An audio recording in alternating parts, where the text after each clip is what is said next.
Shechonenu, Chonenu Adonai, Chonenu Garav Savanu, Vuzra Basavola Navshenu Lagashana Anim, Habuz Ligeyonim. Mes chers amis, donnons de la tzedaka avec notre prière pour la sécurité de nos chers frères et sœurs en Eretz Israël et à travers le monde.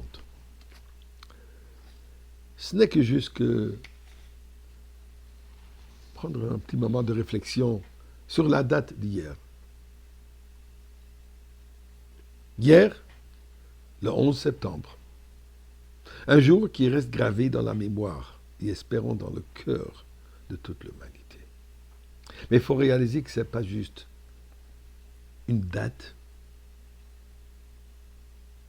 c'est un événement qui doit nous affecter, que nous devons intérioriser et surtout en tirer un message, une leçon, et positive.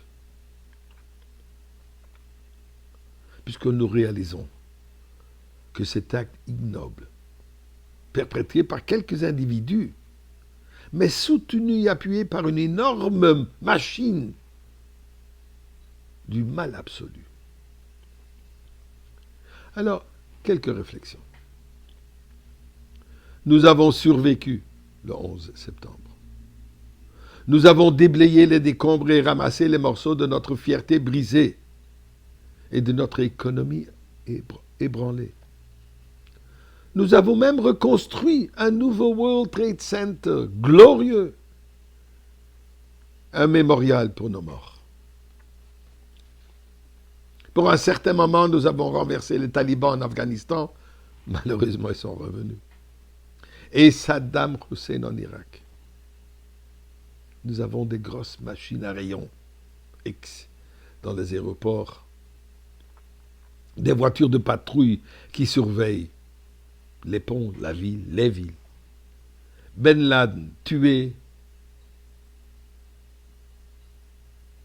Mais il faut réaliser, nous sommes toujours au cœur de la bataille. Dans cette guerre de la vie contre la terreur, de la lumière contre l'obscurité. Et il s'avère que cette bataille a toujours eu lieu, mais que nous avons évité de la regarder en face. Le combat n'est pas égal. L'un des camps dispose des bombes humaines, et bien plus puissants que ça, de poisons mortels, et d'une détermination haineuse, et d'une absence totale de scrupules et de morale.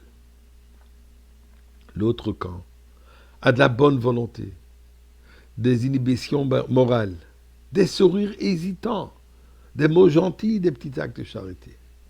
Ce n'est pas un combat à armes égales, car une seule bonne action hésitante même, est 1 milliard de fois plus puissante que toutes les bombes du monde. La vie triomphera, comme elle a toujours fait. Comme lorsque 8 hommes et femmes, au temps de Noé, ont survécu le grand déluge dans une arche et s'en sont sortis pour réinstaller et repeupler la terre entière. Comme ce fut le cas lorsque 60 âmes, avec Yaakov Avinu, sont tombées en exil et en esclavage, pour en ressortir 4 générations plus tard, sous la forme d'un peuple dynamique ayant pour mission d'apporter la liberté, la lumière et la sainteté au monde entier. Comme lorsque Mordechai à l'histoire, et Esther à l'histoire de Purim, a refusé de s'incliner devant Haman, et que les Maccabées ont refusé d'accepter la profanation du temple sacré. Comme ce fut le cas lorsque le monde libre a vaincu Hitler, et lorsque le mal du stalinisme est tombé en poussière il y a juste 30 ans. La vie triomphera, car la vie est tellement plus forte que la terreur. Et ce que nous voyons aujourd'hui même, alors que nos chers soldats et l'ensemble de la population de notre Terre Sainte luttent contre cette même mal d'Amalek,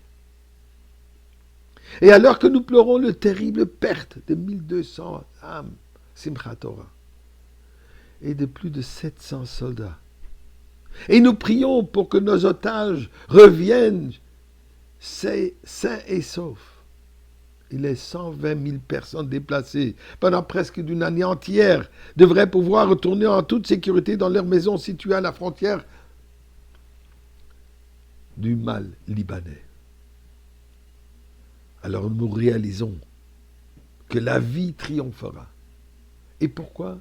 Regardons les miracles extraordinaires, constamment, qui arrivent tous les jours et tous les moments en Eretz Israël et à travers le monde. Ceci réaffirme notre foi dans la bonté du monde, dans bien sûr la bonté d'Akadosh Baruch Hu de Dieu et de la venue imminente de Mashiach.